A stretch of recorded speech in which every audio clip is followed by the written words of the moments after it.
This episode is brought to you by Accenture. When your advertising operations fall out of sync, everything else follows. Spotify and Accenture are working together to reinvent the rhythm of ad sales, using automation, analytics, and smarter workflows to simplify campaign delivery and access better data across the business. The result? Less time spent on operations, more time connecting brands with the moments and fandoms that matter most. Learn more at accenture.com/Spotify.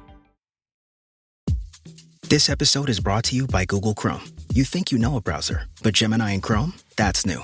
It can help you with practically anything on the web, like restoring a vintage motorcycle from a 50-page restoration blog, or finally break down that long article you've had open for weeks. Gemini and Chrome is here for it. Ready to make anything online make sense? There's no place like Chrome. Check responses, setup required, compatibility and availability varies, 18+. I thought of a franchise as McDonald's or Taco Bell and didn't know the breadth of industries that had franchise models. I didn't understand the support system that is available to a business owner within that model. And just learning, again, shameless plug for Franchising 101 podcast at the very early stages when we were like, what are we doing? What did Jake just tell me he's doing? What are we exploring? And I was looking for resources and found this podcast. I mean, I've just learned so much through it, through different conversations. And I'm like, wow, this is a really cool model. I'm glad we have learned so much about it.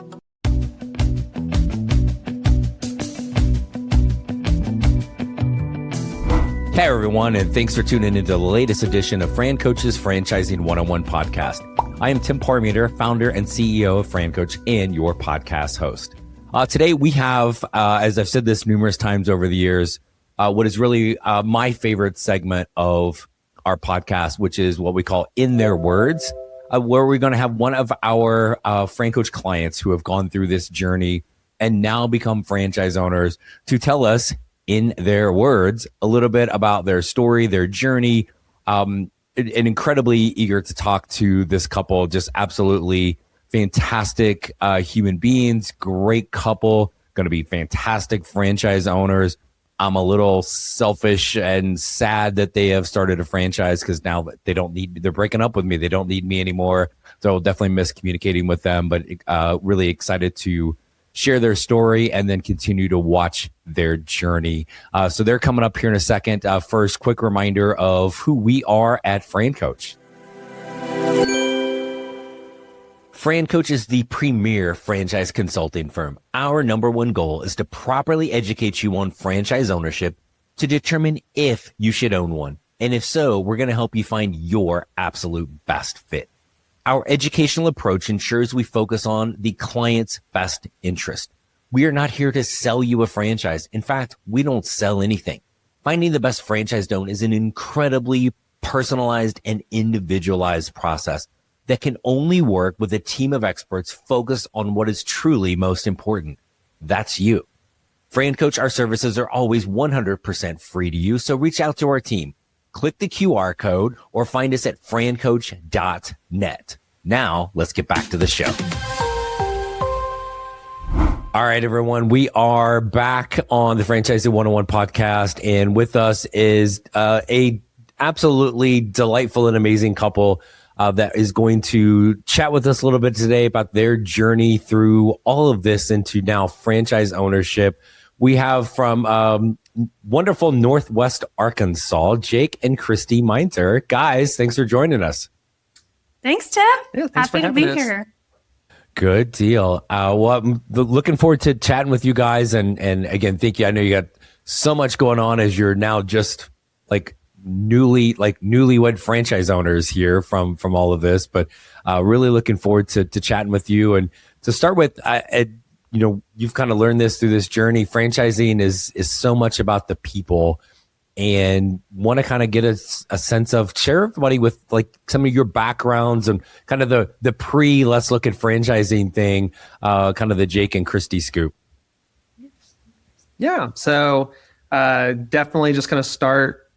Chris and I, we actually met in college in Arkansas. We both grew up really, really rural. So rural Colorado, rural Kansas, went to college together.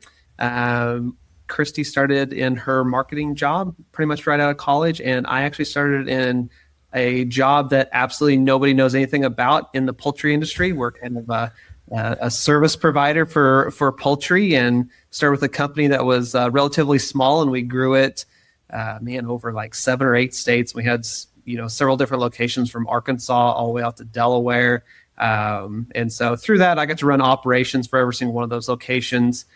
Got to do everything from DOT compliance to really at the end of that was a lot of HR compliance. And then we were actually acquired. And so company started getting really, really big. And so I pushed way more into the realm of HR things. I just figured that would really help my operational chops. And so through that, we finally decided, you know what, we're just ready to make a move and ready to do our own thing and hopefully exit the corporate world a little bit and just build something that we want to own, that we want to run. Like the aspect of that freedom aspect of, hey, we get to run it, we get to own it. So, yeah, nice, very cool, Kristy. And I've spent my entire career in marketing and advertising. Started with a global advertising agency straight out of school. Have been there ever since. Started in social media marketing and then evolved into e-commerce when Amazon got really big. And now I help multinational brands sell on Amazon, Walmart, and basically any e-commerce platform around the world. So it's a lot of fun. We joke between the two of us, between Jake's operational knowledge and my marketing knowledge, we'll make one competent business owner. You guys definitely have it all covered. And Kristy, you guys met in college, but you went to college for marketing. Is that kind of what that mindset correct? Actually, no. I grew up writing, was a writer my whole life, from children's books and stories when I was little on like coloring paper to working for my school newspaper, even my community newspaper. So I always wanted to write, but my choices kind of felt like an English degree or a journalism degree, and there was no future in English from my perspective. Right. So I thought, well, let's just go the journalism route, and thought maybe about being a sports journalist. That was kind of the only part of the news that appealed to me, but I wanted something practical. So did that, had a photography degree as well, kind of did a double major, and didn't think about a business degree. I never wanted to be in the corporate world, and that was the picture I had. I think looking back now, I might have done some things differently, but the communications aspect of my degree and storytelling and thinking creatively, all of that has really come together to serve me well in my current job, and I think our future owning a business. So it wasn't for nothing. Yeah. No, you're right. Because so much of, if you think of marketing, it is storytelling, and for all local franchise owners, there's all going to be all the kind of the marketing things that are going to be in place, but it's still that local marketing where you guys, and for when we get to the big reveal of which franchise, storytelling and all of the impact that your brand's going to have in the community will be fantastic. So cool. And Jake, you had talked about this before we came on, is just kind of the backgrounds. Like, I remember when we first talked and you were explaining your job, and I'm like, wait, there's a job for that? Like, do you go to school? Was there like a poultry degree? I know it's Arkansas and all, weekend, but like what was the degree in college to get you into that gig? Yeah. So funny enough, a little bit like Kristy, if I had to do it all over again, I'd probably go business route. I actually came in with a biology degree, was looking at possibly doing nursing or emergency medicine. So grew up really rural. So mom was the only medic for 40 miles around. And so I really enjoyed emergency medicine and biology. And then ended up and grew up a cow-calf operation. So cattle ranchers out in Southeast Colorado. So knew a lot about cows, loved biology. And then all of a sudden I had some guy, approach me and want to hire me for operations through a friend, and didn't know a thing about a chicken. Then I know way more about chickens than I ever dreamed of, way more than just eating them. So, I think at the core of everything, I don't know that it really matters what type of business you're doing, there's basics to everything. There's basics to compliance. There's basics to HR. There's basics to sales. There's basics to marketing. And so you can apply those general principles to virtually anything you do. So. Yeah, no, I love it. And so, and had, you and I been in college at the same time, which would have required me to be a lot younger, I would have totally been sitting next to you in biology and would have tried to be your best friend. And so used my peripheral vision on those tests because I was terrible at that. So love that. So you guys, you're doing well, obviously doing really well from a career standpoint, working for others. What were some of the kind of the conversations you guys had of geez, maybe there's something else for us and maybe taking a look at something like a franchise?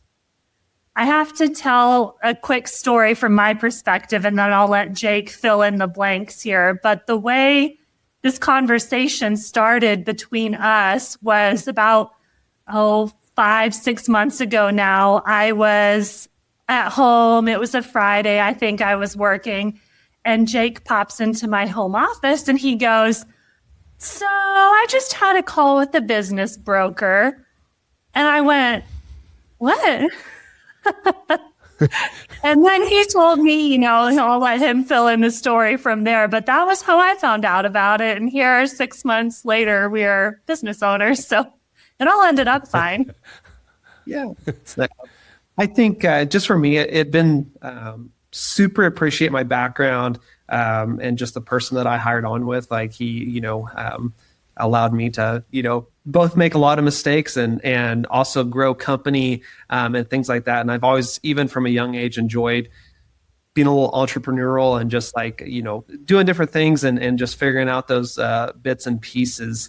And then just, like Kristy said, it got to the point I'm like, man, I'm doing a lot. And a few years ago, I had an episode and really had to go rebuild a business unit on the East Coast and absolutely just killed myself doing it. And then you start realizing you're just like, well, that's great. I'm compensated fairly, above fairly and things. But at the end of the day, it's like, man, this is really for a different cause. This is really for something else. And, what could I really be doing, maybe for myself? Hey, if you have the chops, if you have the drive to do it, maybe it's time to start really looking at that. And that really started dawning on me probably last year in 2025, even through 2024 is what do I really want to be doing? And so that's kind of what led us. And that was pre-Tim, that was pre-FranCoach. I just reached out and didn't even know anything about the podcast. And then, my wife, as smart as she is, she's like, "Hey, I found this really cool podcast," and we started listening. I was like, "Oh, that guy kind of knows what he's talking about. Maybe we talk to him next." Wow. And then eventually you got to me. So Kristy, he comes to you out of nowhere with this, talking to somebody about possibly owning a business. What was going through your mind at that point?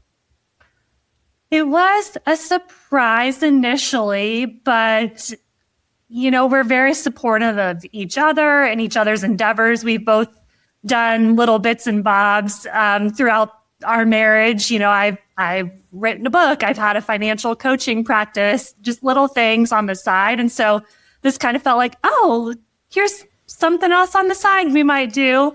But through talking about it and really just kind of dreaming together, having conversations, we were like, wow, this is something we could do. This makes a lot of sense. And from the point of a franchise specifically, the line is you're in business by yourself, but not for yourself. I think I got that right.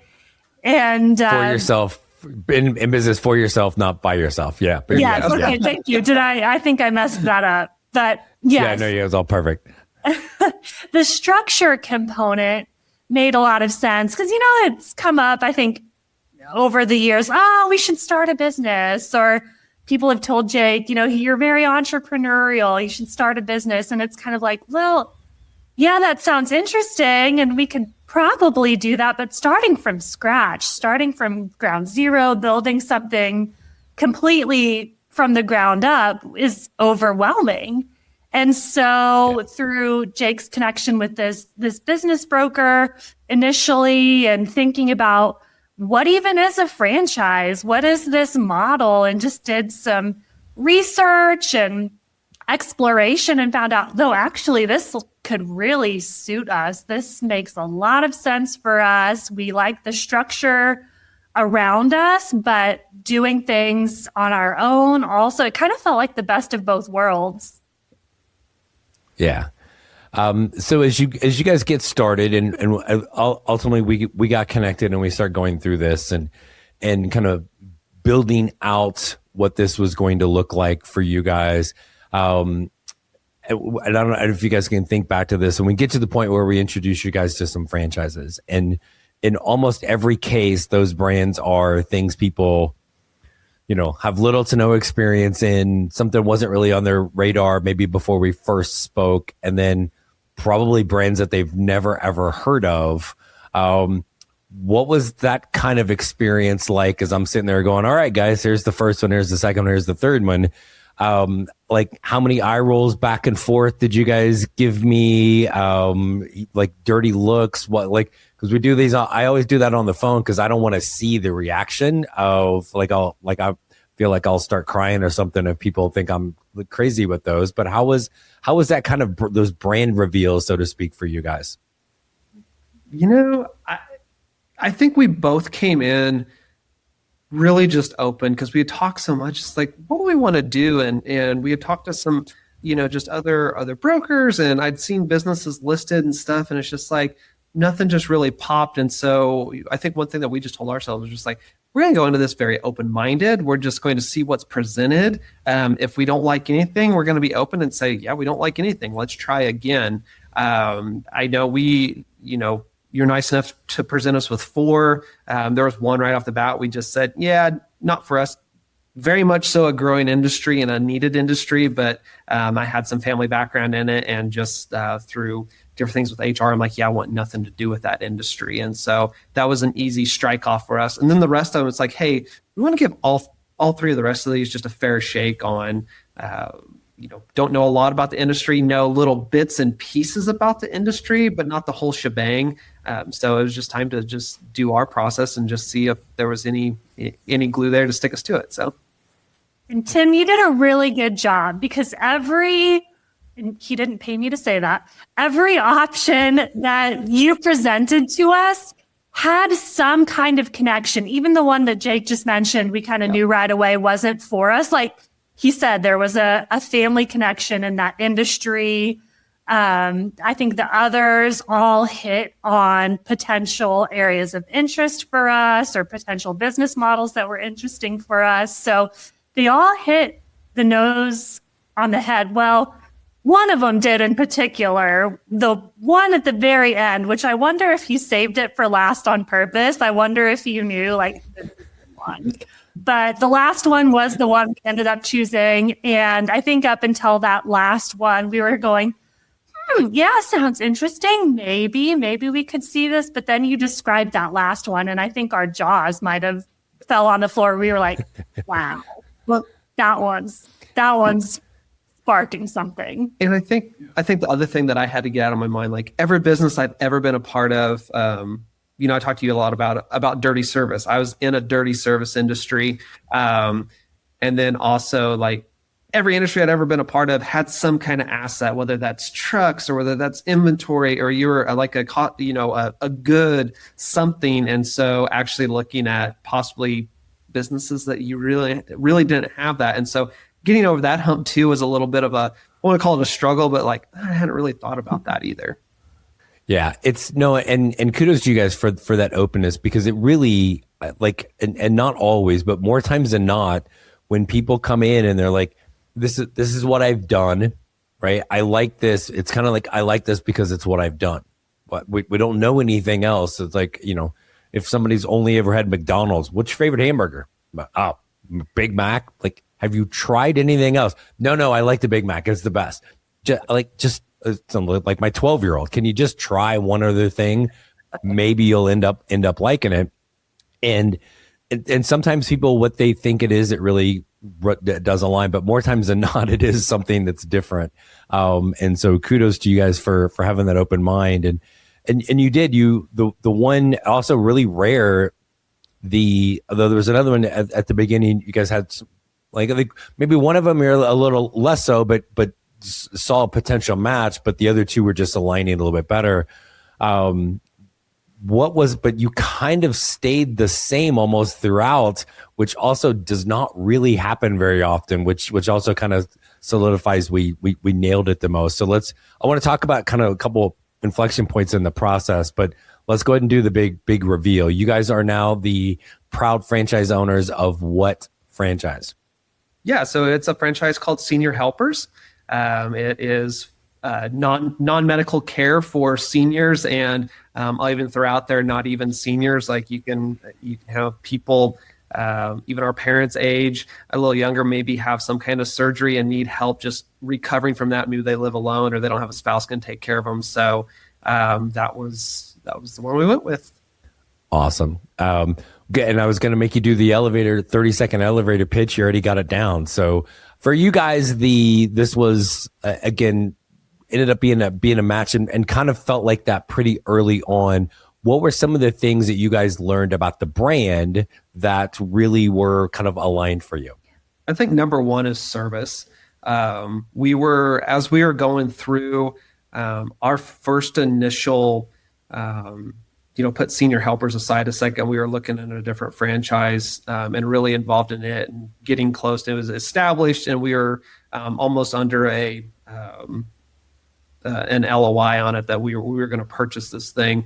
But it had an emotional tug to it, if that makes sense. It was like, man, it really spoke to both Kristy and I. There was an element of, hey, we could serve others. We could be in our community, those types of things. And then with Senior Helpers, it just checked all those boxes and then more boxes we didn't know we had. And so for us, that's what we're super excited about is that, hey, I don't have to work behind a desk. I can go out and meet with people, talk to my community, talk to people in need, and provide a solution. One thing that I brought up several times is I was in an industry that sales was all kind of just schmoozing and just like really, that hardcore, just like call it brown nosing, call it what you want. Hated it, but on the other side of the business, when I got to work with other business owners that actually owned poultry farms and things like that, like actually getting to go educate, talk about science and talk about, different problems, let's come up with a solution, that really spoke to me. And that's Senior Helpers too. It's that sales through education of like, we see this problem, we have this solution, we have, science-backed things that we can do to really help and leverage that. So.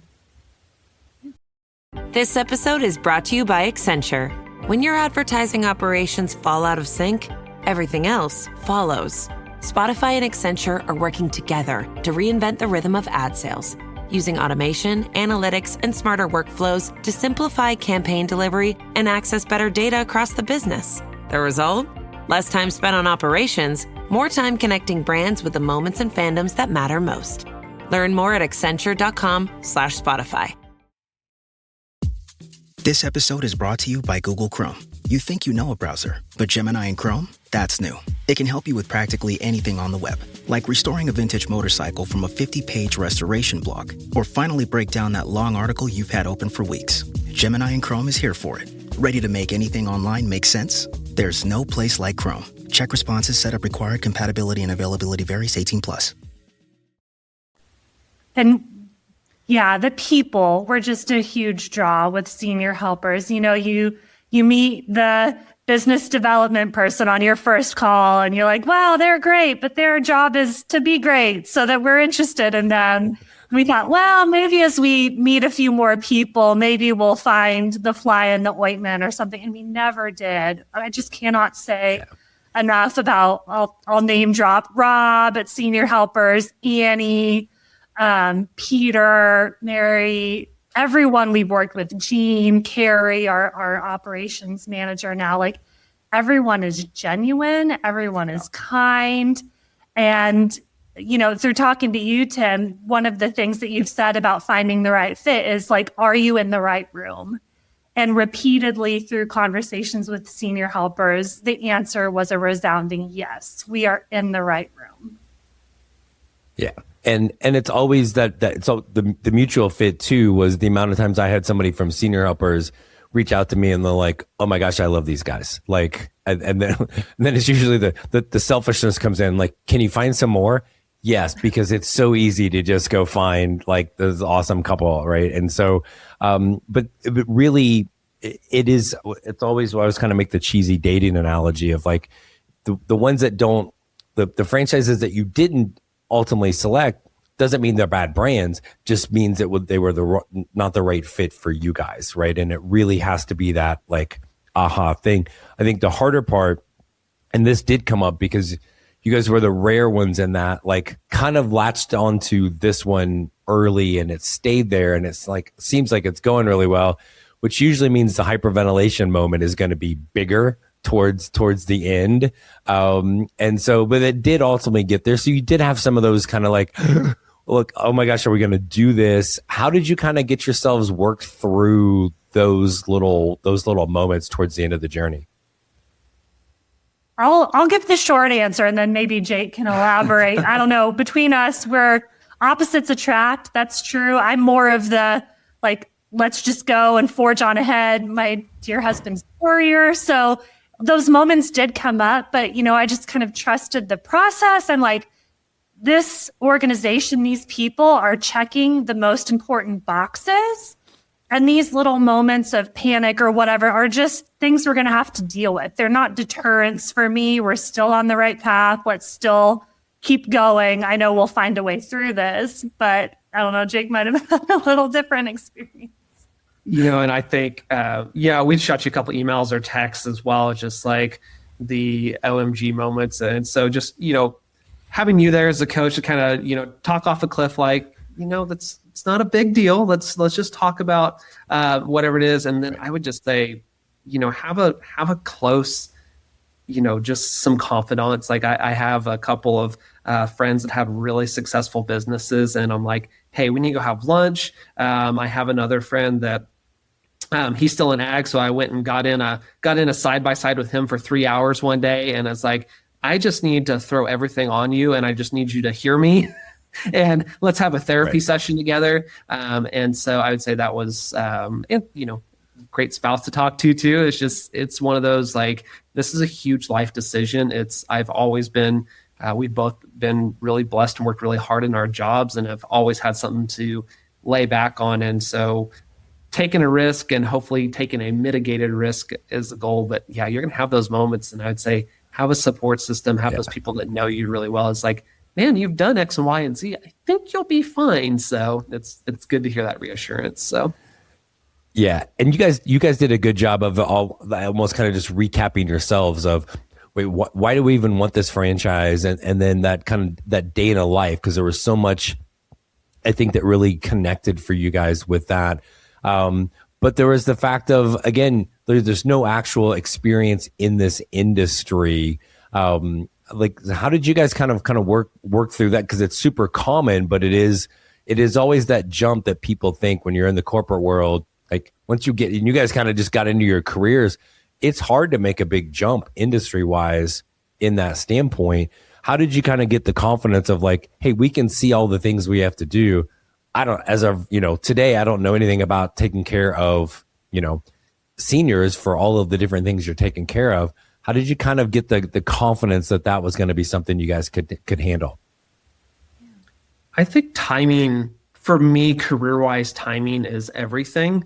If we would have been having this discussion 2 or 3 years ago, I probably would have said, no, you're kind of crazy. But me actually taking a leap and doing a career path change into more of an HR field, it's like, especially with a growing business, you're forced to hire people, you're forced to trust people, and you're forced to delegate that. And coming in with that mindset of, I'm going to have to find really good people, and I'm going to have to trust people to work with me, because we can't do this on our own. And people that are smarter than us, people that we can rely on. It's that leader boss mentality, right? Like, we're going to have to learn to be extremely good leaders and rely on people and not be, call micromanagers, call it that boss mentality of telling people what to do. It's like, hey, we're going to be with the weeds. We're going to be learning it together. And our goal is, hey, we want to hire really great people so we can continue to work work on the business and let them work in the business. So.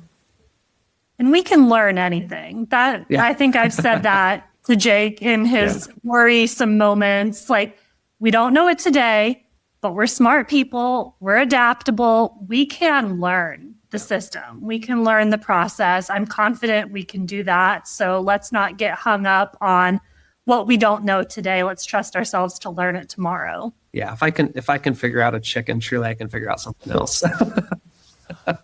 Correct. No, but it's really that's the mindset of this, is like, people kind of forget, like, because you're usually at a certain point in your career when you start looking at franchising where you've had success. I mean, for the most part, we talk to smart, successful people like yourselves all the time, and you kind of forget where you started out, right? Like, what was it like when you first began, and you're like, holy crap, I don't know anything, and what am I doing, and all of those things. And so you can kind of lean on that. And it goes back to, as you guys talked about, connecting with the people in that franchise. Do they know what they're doing? Are they going to be able to educate us and help support us in a way that we need, and the way in which we need supported? But then also coming down to think of like some of the things day in a life that you learned as an owner, what's going to be required for you as senior helpers, owners. How did learning those things kind of help you just with that comfort factor as well?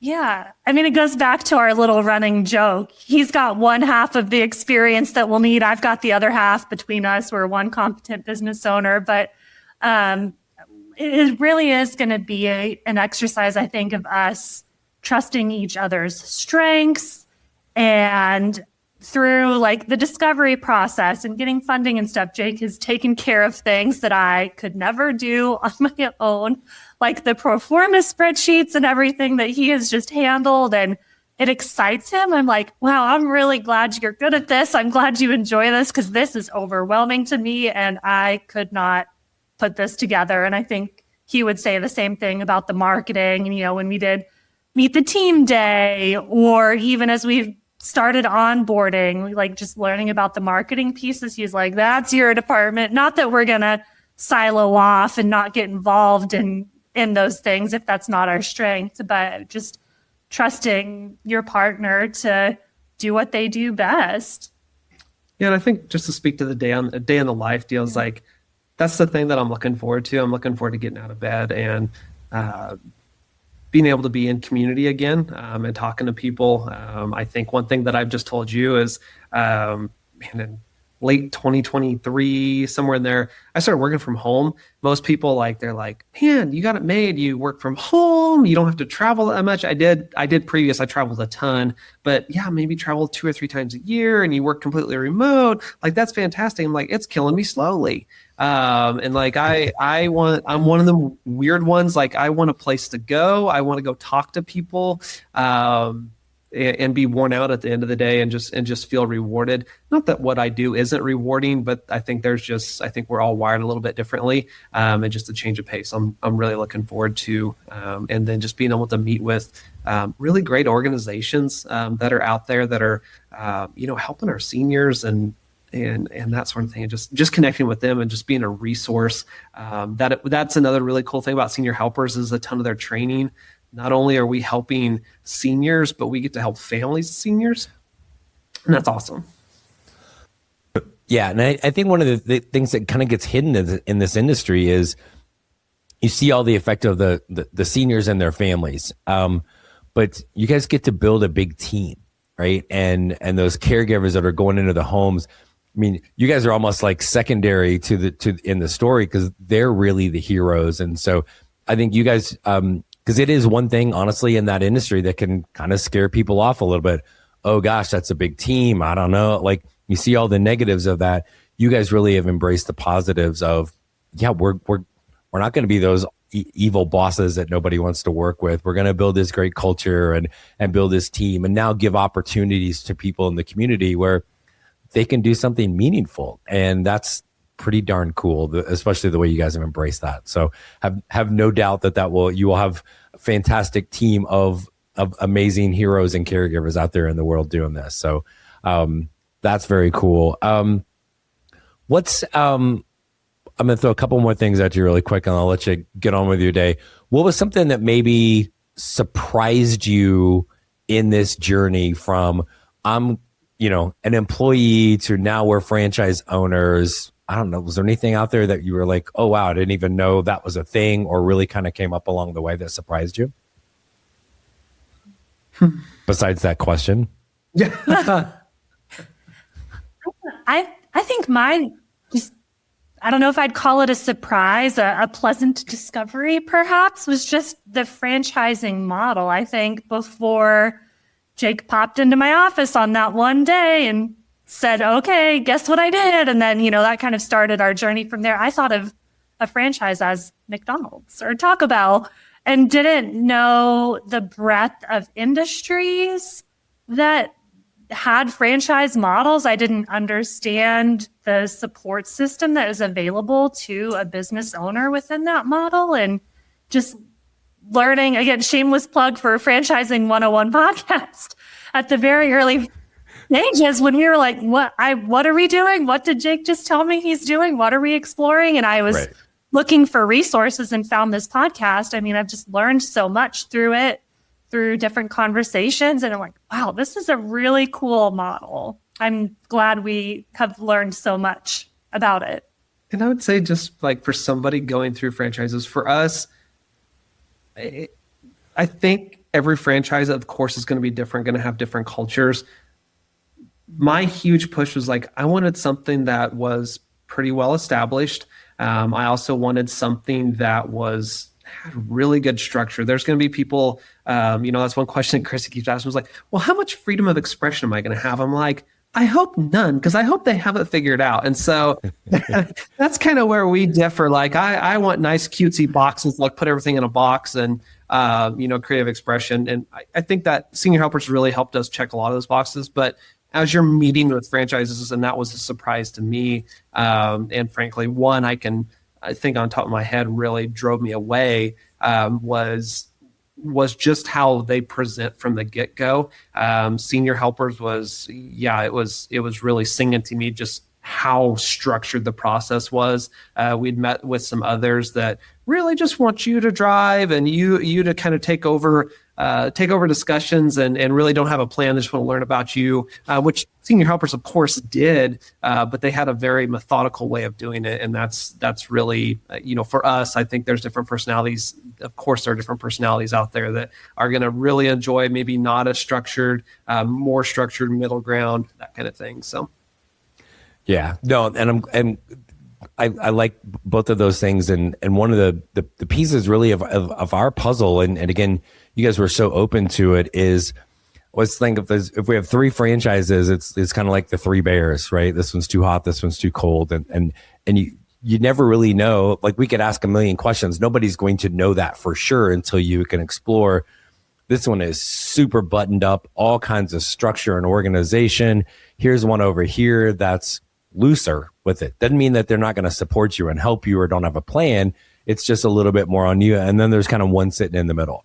And you don't really know until you can explore those things. And then that ends up being such a big factor to it. So, and that was definitely, I think, right off the bat for you guys, was kind of having that ability of like, hey, these guys have like, every I is dotted, T's are crossed. And I think back to some of that thing from a local standpoint for you, Kristy, using your marketing brain, your creative brain, your storytelling brain. This is a business and an industry. There's nothing but great, amazing stories that you're going to be able to tell locally with this that I know you're going to have a lot of fun with. So last thing I want to throw at you, because this was you 6-8 months ago. Somebody's out there listening. I don't want to brag, but I think we might be up to 9 listeners now, so it's pretty amazing. So somebody's out there listening to this and going, geez, is this for me? What should I do? What's maybe a piece of advice that you would give somebody wondering if franchising might be for them? I would say, and that's kind of how we started off the podcast, and you sent me a really good text, like, be very open, like as you're going into discovery process, as you're looking at these, of just going, hey, don't even consider what your skill sets are, what you think you can do, what you think you can't do. Just be extremely open and just listen to what these franchises have to say, and see if anything resonates. You could present 3 to 4 options and you could say, no, none of these are for me. And you're going to go dig and see what else is out there. And secondly, back to your text, like, it's okay to play, from the beginning. You don't have to know everything. Like, just listen and absorb. And especially as we're with senior helpers, that is what our goal is. Like, we want to learn everything. We're not going to act like we know anything. Of course, setting up business, things like that. Yeah, you have to know a little bit of that, of course. But just being a sponge and just being able to take it in and think objectively, I think is the biggest thing. Yeah. And I would say, just try. Just try. You don't know until you try. You don't know if starting a business is the right thing until you explore it. You don't know if the franchise model is right until you explore it. So like Jake said, go into that discovery process with an open mind. Find someone who can guide you, like the team at FranCoach, like Tim, you did for us. Find resources that can help you along the way, but shoot your shot and trust that the doors will close if they're supposed to be closed, or open if they're supposed to open, and just go for it. Well, and like we started off this podcast, like, we all had to start somewhere. We all started with something with absolutely zero experience. So, if you're looking at a franchise, you're going to start with zero experience, and that is completely okay. Run with it. So, yeah, no, absolutely. Yeah. So, and then the one thing I will say to you guys that I say to everybody, and I probably already said it, but this is going to be recorded. So if you don't do it later, I can say, hey, remember when I said this? And it's really hard when you become a franchise owner. You have to kind of almost turn your brain off a little bit and be dumb, right? And which is hard for smart people to do that. And why I say it is not literally be dumb, but if you go into the training and onboarding and launching your franchise and you think you are smarter than the franchise, what the heck are you doing, right? So just smile and nod, right? Jake, you're doing it right now. Just pretend like Kristy's talking to you. Just smile and nod, right? Yes, dear. And do that with the franchise, and it really will. You'll be able to put your own stamp on it down the road. But there's 2 things that I think people make mistakes of early on as franchise owners is, and it's just ridiculous. They're deviating right off the bat. Yeah, I know they said this, but I'm going to do this, and this, right? And then the second thing is money, and it's being cheap. Is don't be cheap on labor, don't be cheap on marketing, right? And so, Jake, you can be a little cheaper on marketing because you got the marketing brain sitting next to you, but you're still going to be spending the money on all of the things. That's the local stuff. Let her do her thing, right? But sometimes people like, oh, I'll hire people once I get some more money in, or I'll spend more money on marketing once I get some customers. And you're like, people hear it and they realize how ridiculous that sounds, and then they still do it. So be dumb, follow the plan, do what they say. I would like very much if we can maybe, I don't know, let's do this again in 2027. After about a year, you guys have been open. You're going to have some days where you're like, oh my gosh, let's go find Tim and beat him up for making us do this, or all the amazing things that are going to happen. But I'm so excited to watch your journey with this. And it's been an absolute joy getting to know you guys. So I want to thank you so much for coming on today to share your story with everyone.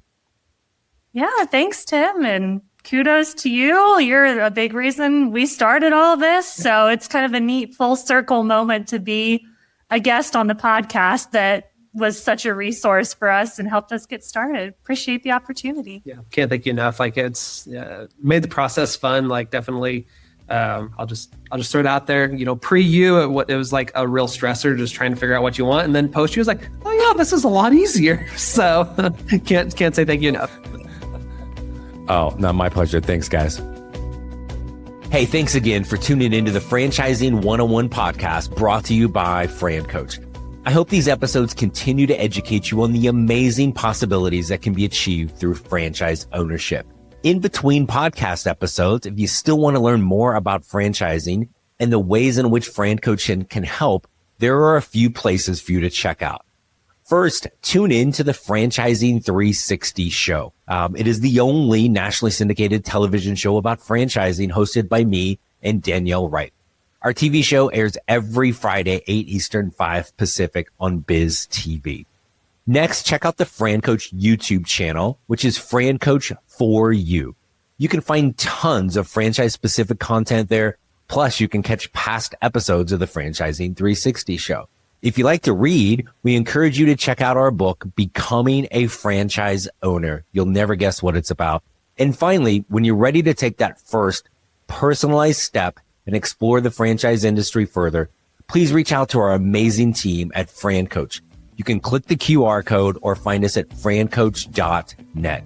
There is never any fee for our service, so let us help you create your better tomorrow.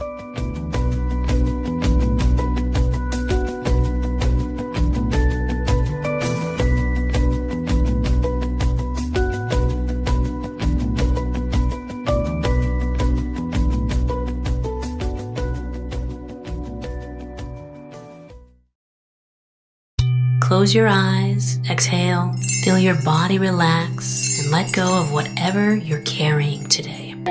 Well, I'm letting go of the worry that I wouldn't get my new contacts in time for this class. I got them delivered free from 1-800-CONTACTS. Oh my gosh, they're so fast. And breathe. Oh, sorry. I almost couldn't breathe when I saw the discount they gave me on my first order. Oh, sorry. Namaste. Visit 1-800-CONTACTS.com today to save on your first order. 1-800-CONTACTS. I see you. Avatar: Fire and Ash is now streaming on Disney+. It's the film critics are calling the best Avatar yet. Go, go, go, go! A true epic and completely jaw-dropping. This is the only pure thing in this world. Return to Pandora on Disney+. It will be an adventure for the whole family. And watch the Oscar-winning phenomenon at home. This is sick! Avatar: Fire and Ash, now streaming on Disney+. Rated PG-13.